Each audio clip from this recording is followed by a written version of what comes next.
What if I told you that some of the exercises you swear by might actually be holding you back? Well, we're going to break down nearly 25 years of in-the-trenches training experience into a few key ideas that could totally change the game for how you build your physique. Alright, so let's dive right in. This is the classic battle in bodybuilding, right? Do you focus on just moving the most weight possible, or do you zero in on stimulating a specific muscle? The million-dollar question is, can we actually have the best of both worlds? So you've got these two extremes. On one side, you have the beast, the barbell squat. We're talking massive overload, but a ton of other muscles are jumping in to help out. Then, way on the other side, you've got the surgeon scalpel, the leg extension. It's pure, focused tension right on the quads, but you're not moving nearly as much weight. The whole idea here is that the real magic, the sweet spot for growth, is found somewhere right in the middle. Okay, let's talk legs. We all know the barbell squat is the king of all exercises, right?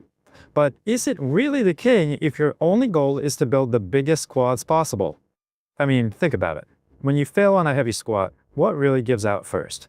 A lot of the time, it's not because your quads couldn't handle it. It's because your coordination wobbled, your lower back got fried, or maybe your body is just built in a way that makes the movement feel awkward. None of those things are your quads failing.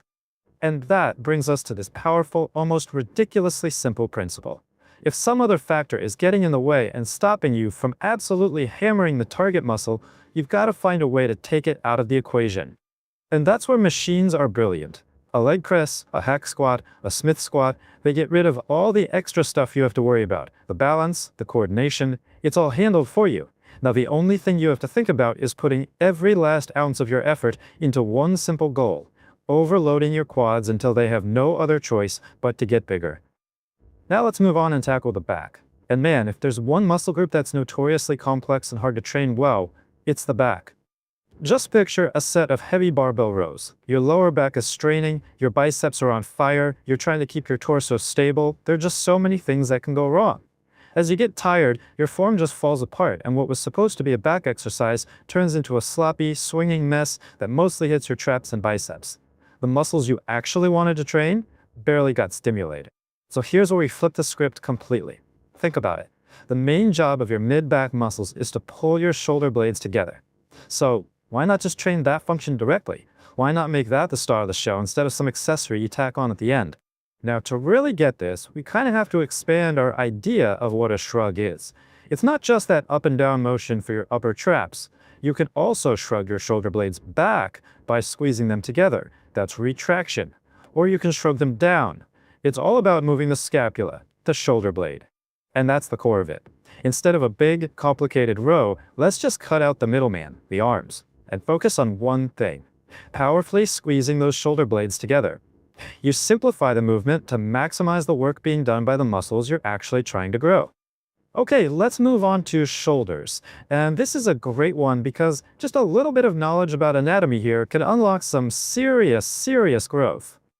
First up, let's tackle a belief you hear all the time: that heavy pressing for your chest and shoulders is plenty of work for your front delts. Sound familiar? Well, the reality is, nope, not really. In fact, if your pressing form is really good and efficient, your chest and triceps are doing most of the work. If you really want to build those big, round front delts, you need to give them direct, focused attention that puts the tension right on them.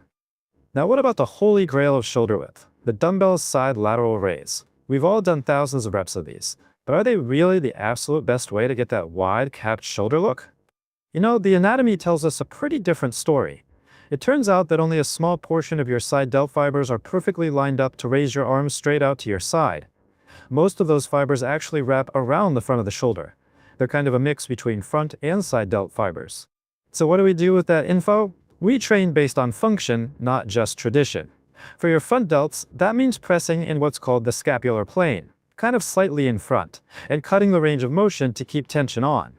For the side delts, since those fibers wrap, you actually want to turn into the movement a little bit to better align with them. And for the rear delts, don't just pull your arm back, think about pulling it forward into protraction at the end to get a full contraction. So, we've looked at legs, back, and shoulders. We're seeing a pattern here. So how do we tie all of this together into a new, smarter way to think about our training? It really all boils down to these three core principles. Number one, add stability. Get rid of the weak links so you can focus only on pure muscular effort. Number 2, segment and simplify. Break down big, complex muscles and just train their main job directly. And number 3, train by anatomy. Pick exercises based on how a muscle is actually designed to work, not just because it's what everyone has always done. And that's the thought I want you to take with you to your next workout.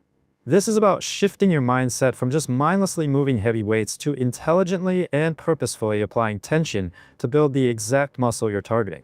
So ask yourself, are you just going through the motions, or are you really in control of your own growth?